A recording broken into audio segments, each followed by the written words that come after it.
African leaders gathered at the African Union in Ethiopia's capital Addis Ababa for its annual summit.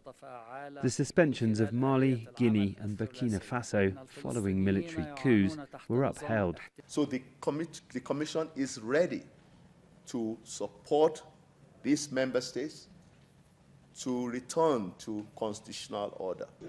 Israel's delegation was escorted from the meeting room by security. Israel's been seeking observer status at the AU for 20 years.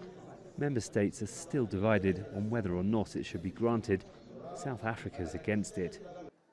President Paul Kagame of Rwanda met President Felix Tshisekedi of Democratic Republic of Congo to talk about the escalating conflict in Congo's east.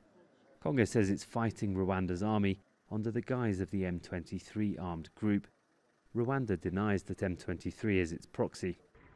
East African leaders issued yet another statement calling for peace. Previous statements in recent months haven't stopped M23's advance or the increasing reports of rapes and massacres of civilians. 2 weeks ago, protesters in Congo brought the eastern city of Goma to a standstill. They demanded that Kenyan and other East African regional forces deployed in Congo either fight M23 or leave. Is Kenya ready to fight M23 or even Rwanda in Congo?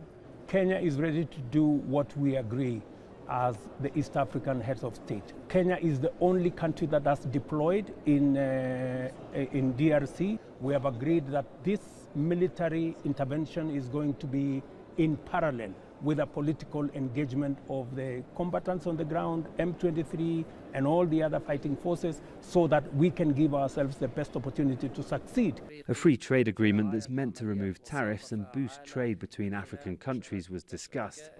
The African Free Trade Agreement has been talked about here for years, but what's written on paper is far from the reality. Intra-African trade is less than it is in most other continents. Economists say it's been in decline since 2012 and that it's impaired not only by tariffs but also by a lack of infrastructure and a lack of freedom of movement of people between the member states. The new chair for the year ahead is the president of Comoros, Azali Assoumani, who's jailed his political opponents and changed the country's constitution to extend his rule. Malcolm Webb, Al Jazeera at the African Union in Addis Ababa.